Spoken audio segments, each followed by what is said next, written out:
Well, this morning, we're tracking a new bill that would stop automakers from ditching AM radio in new vehicles. It would require the National Highway Traffic Safety Administration to mandate AM radio in new vehicles at no extra cost. Lawmakers in favor of the bill say taking out AM radio or, even putting it behind a paywall is a safety concern. So Ted Beener with the Washington State Emergency Communications Committee joining us live to talk more about this with more on what's at stake for all of us. It's so good to have you, Ted. Good morning. Good morning. All right. So first off, you're with the Washington State Emergency Communications Committee. Can you talk about what y'all are doing here in the state to keep people safe? Yeah, the committee is mandated by the FCC. There's one of these state emergency communication committees in every state across the nation, plus all the territories. And our job is to manage public alert warning systems, such as the emergency alert system and wireless emergency alerts, those things you get on your smartphones. So when we talk, we were just talking about this a couple weeks ago as well, when we're talking about automakers considering removing AM radios from cars.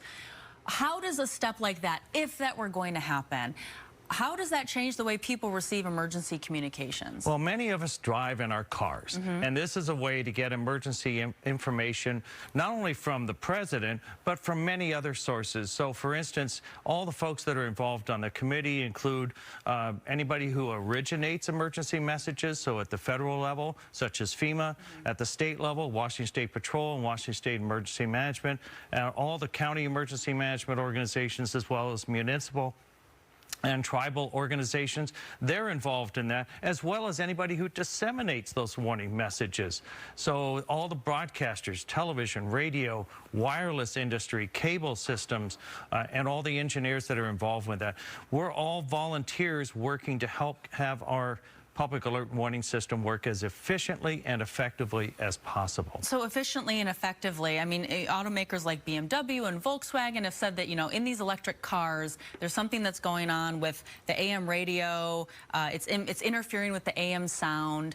Is there a workaround for this at any point, do you think? There is. And Toyota has come up with a part that costs $7 to get rid of the interference. I think we've driven around Seattle enough, and you get near those bus trolley electric lines. Oh, your AM goes fuzzy. Kind of weird, yeah.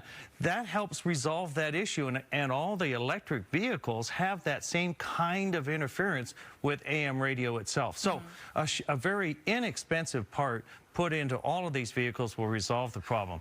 Now, because of the congressional action last week, Ford stepped back and said, okay, we're going to put AM radio into all of our vehicles, including electric vehicles.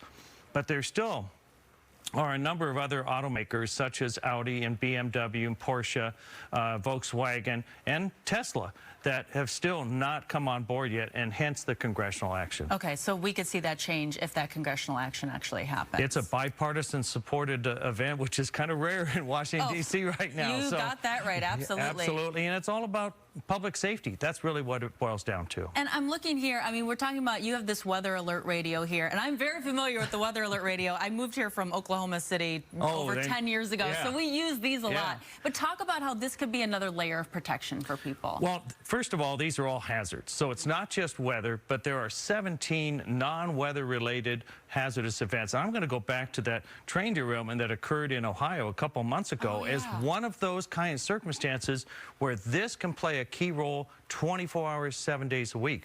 So it's battery powered, electric powered. There are some that are crank radio, so you can take it on camping trips.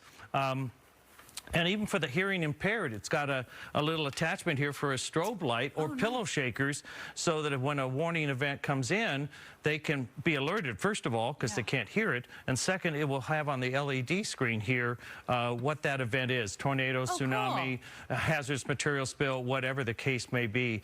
And so these should be in every home, business, school, healthcare facility, place of worship, etc. These are literally a lifesaver for a pair of shoes. Well, Ted, it's so good to have you this morning. This is really good information, and we'll definitely be following what happens with this bill in Washington as well. Well, thank you for having me. Thank you. Appreciate it. John, over to you.